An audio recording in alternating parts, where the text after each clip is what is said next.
Parce que il est question de vie ou de mort. Je ne sais pas si vous prenez ça comme ça, mais moi je le prends comme ça.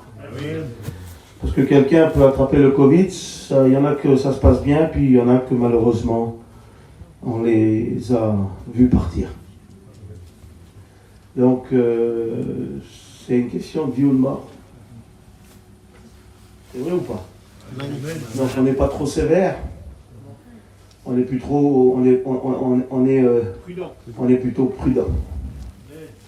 Alors, laissez-nous faire. Avec tout le respect qu'on vous doit, et tout le respect qu'on doit aux cheveux blancs et aux anciens, on est dirigé par Dieu, laissez-nous faire. Amen. S'il vous plaît, laissez-nous faire. C'est l'onction de l'Éternel, et c'est une décision pesée, équilibrée. Donc, laissez-nous faire. Si vous voulez nous parler dessus, allez-y, on s'en balance. On a l'habitude de ça. Mais laissez-nous faire diriger la volonté de Dieu, diriger la mission. Laissez-nous faire. Car nous sommes les dirigeants du peuple. Dieu nous envoie avec un message pour diriger le peuple. Il nous envoie avec une évangile éternelle pour sortir les hommes de la misère. Laissez-nous faire. Car c'est Dieu qui nous dirige. Nous ne sommes pas dirigés par le diable et les actions ténébreuses, mais nous sommes dirigés par Dieu, le Saint-Esprit. Amen. Et toutes les décisions sont pesées, équilibrées par le Saint-Esprit. Amen. Si vous n'êtes pas content, barrez-vous. Partez, mais laissez-nous diriger selon Dieu. Amen. Car depuis que le monde est monde, il y a eu des contradicteurs contre la volonté de Dieu. L'Esprit de l'Éternel dirige les hommes de Dieu. Amen. Nous savons ce qu'on fait, car nous ne sommes pas rédigés par une loi humaine, mais par la Bible. Alors, s'il vous plaît, laissez-nous faire. Vous savez, ce soir, nous allons prêcher un évangile éternel, un évangile puissant, qui sort les hommes de la boue. Et les fait asseoir avec les grands. La Bible dit que les hommes sont dans la boue et dans le fumier.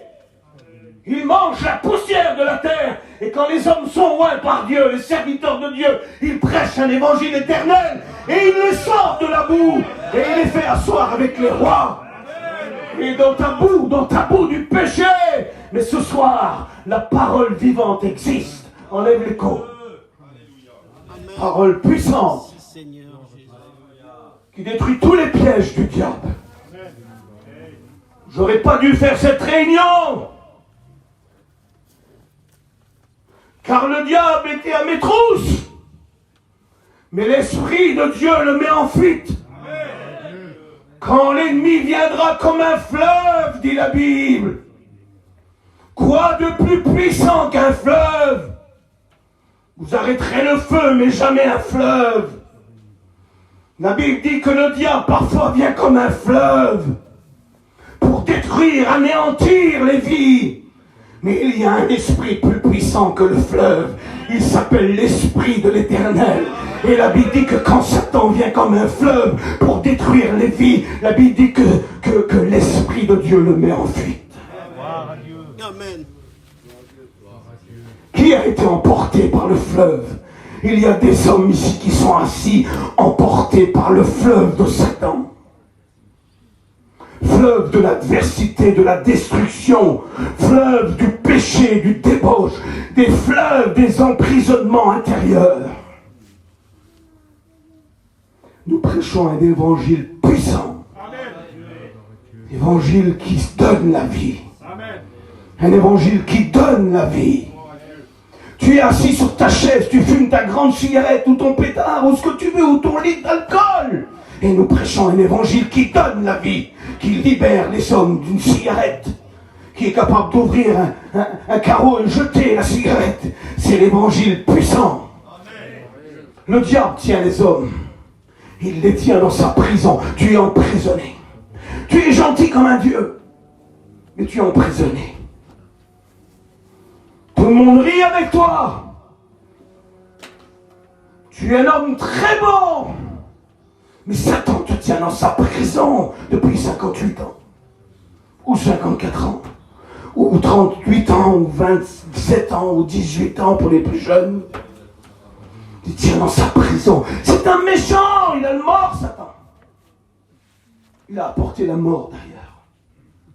Satan a apporté la mort dans l'humanité. Depuis que le commencement est venu, il est arrivé, cette vilaine bête. Il est venu.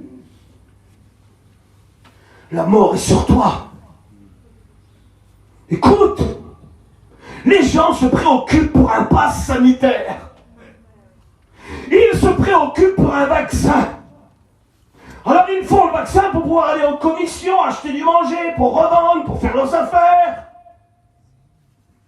C'est important tout ça. La population est poussée, orientée sur un vaccin pour pouvoir acheter et vendre et faire leurs affaires. Et puis, le gouvernement est en train de nous oppresser. On est comme dans un étau. Alors on essaye de fuir de droite, de gauche, mais on va y arriver. On sera obligé de faire le vaccin pour le pass sanitaire. Les gens se préoccupent pour un pass. Est-ce que tu as le pass? Tu l'as le pass, toi, Yuri, tu as fait le vaccin, c'est ça? Levez voir la main ceux qui ont fait le vaccin. Levez voir la main ceux qui ont fait le vaccin. 1, 2, 3, 4, 5, 6, 7, 8 personnes privilégiées qui peuvent aller acheter des commissions. Il y a plus que ça, mon pote. Est-ce que tu as le pass salutaire? Le pass salutaire. Un pass salutaire. Parce que pour aller au ciel, il faut un pass salutaire.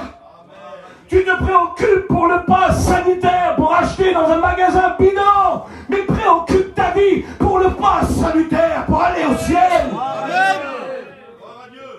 Quel est le vaccin pour aller au ciel?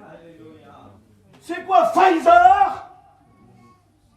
Comment c'est les noms là? Dis-toi les noms, aidez-moi. Pfizer, c'est quoi l'autre? Moderna, AstraZeneca, bidon de mort. Il t'infiltre des machins bizarres en toi.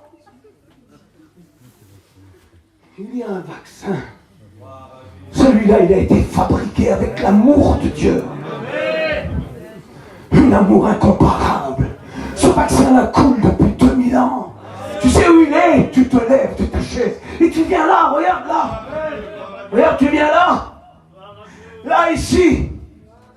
Viens pas vers Donald, c'est un bidon de mort, Donald. C'est un pauvre salopard, Donald. Ben oui. Pauvre misérable que je suis. Je suis venu ici en 2003. Je me suis mis à genoux. Et le vaccin du sang de Jésus a coulé sur moi. Amen. Pardonné de mes péchés. Depuis 2003, je le passe salutaire. Je peux mourir demain du Covid. Le diable fait tout pour récupérer mon passe salutaire.